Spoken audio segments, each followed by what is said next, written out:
Nice suit, Ron. Thank you. Thank you. Take a deep breath, Ron. Mary Jane, is it good for you or is it bad for you? Mary, is it, or marijuana, is it good for you or is it bad for you? I haven't figured it out. Ron Rosate. Thank you very much, Mr. Brent.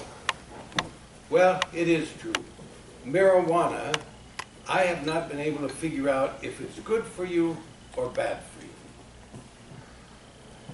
I smoked marijuana from the early age of 15 years old to about 20 on a full diet. And all my friends did too, growing up. And I haven't been able to figure out what it is, so it's a mystical kind of a thing where you never quite figure it out, you know. But there's a lot of fear involved with it, a lot of fear. So when we were kids, you know, everybody used to scramble around and get the marijuana and go to parties and all that. The whole valley was like that. And it worked like this.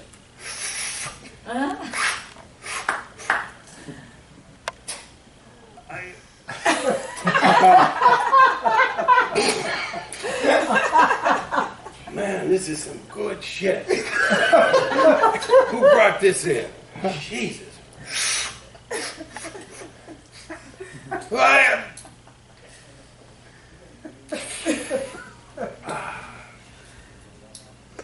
Man, that's good.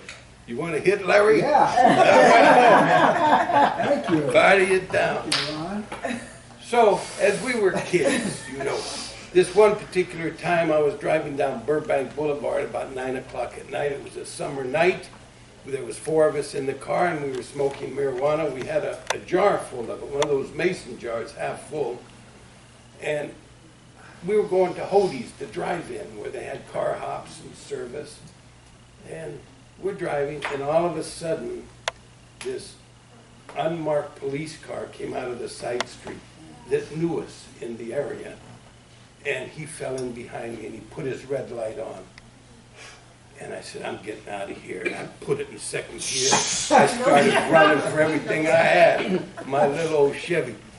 And when we turned the corner on True Street, I said, throw it out. And he threw it out. And this jar went rolling on the lawn. And they pulled us over a couple of blocks. And what are you guys doing? And this and that, and with the flashlight. And he said, what'd you throw out of the car? And Murphy in the back seat, he said, that was your wife's panties. Meanwhile, they arrested us. They took my car. In those days, when they take your car, they take it down to City Hall in the basement and forget about it. You never see it again. So another time we were going down Santa Monica Boulevard in Beverly Hills, and the cops pulled us over again. In those days, you couldn't drive through Beverly Hills. And they interrogated us on the lawn there at the park. And they finally go to let us go. And as we start to get back in the car to leave, this one cop went to Robinson, Don Robinson, who's no longer with us, and looked in his pocket and brought out a marijuana cigarette. And he says, what's this? And he says, that's my grandfather's roll your own. Well, they smelled it and they hauled us in again. So throughout those particular years, the police were always looking at you. And when you smoked that stuff, you got scared. At least I got feared. If I smoked it and I was in a house, I'd look out the window and see if anybody was there. Did you hear that knock? You know, it makes you go half crazy. So I grew up and they were always on you, so you get scared. Of course, it was illegal. So I moved up to the Hollywood Hills. I had a beautiful little place up there, and my buddies used to come up with their girlfriends. I had this big circular couch in front of the fireplace, and they'd be smoking marijuana like crazy. And this one night, I heard a knock on the door. I said, well, geez, some more friends came. And so I opened the door, and there's these 2 good-looking guys. And they said, this is Mr. Roberts, and I'm Mr. Jones, and we're from the Hollywood Narcotics Department. We understand you're having a marijuana party. I said, holy Toledo, and all these guys were in there. And he said, can I come in? I said, no, I don't think it's a good idea. He said, well, if you don't let me in, I'm going to arrest you. So I let him in. But nothing happened. They cruised around, they looked, this and that. They said, all right, and they walked out. And we continued with the party.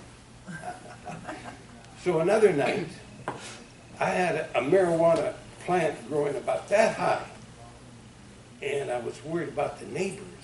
So I thought, well, I'm going to get rid of that plant, and I pulled it up and I put it in a pot and I put it in my bedroom where it could get some light. Another time, and they're all out there in front of the fireplace. They said, we're from the narcotics department in North Hollywood this time. And they went and they searched all over, but that plant was in the middle of the floor, and the guy's coat was on the plant, but they never recognized it. And they walked out the door again. I got rid of that plant for good. So these are some of the things that took place when you were smoking marijuana at that young age. Then I stopped. I never smoked marijuana again. Once in a while, maybe on a Saturday night, some friends would come over. Get a little bottle of whiskey. I loved it. But, you know, not much, because I had to take care of business. Ever again. And you can't wake up in the morning and be all stewed up. You got to take care of business. So 50 years, I never touched this stuff. Except on a Saturday night. So now, 50 years later, it's legal. It always scared me. When I was smoking, I got, I said, now that it's legal, I'm going to go down and get a card. So I went down and got a card, and I had a marijuana card. I could go and buy it and show it to the cops, and I was safe. So what happens? I have a guest house where I live, and I had a handyman and his wife. I gave him some. They wound up splitting up. He went back to Texas. She went to the hospital, and last time I saw her, she was going down Woodman Avenue in one of those hospital deals with an open in the back. Holy God. I gave some to my son-in-law. They split up. I gave some to my gardener. I never saw him again. I still owe him $150. I don't know what happened to him. So the point is, I don't know whether it's good, whether it's bad, but that's the story about that marijuana. Mr. Toastmaster.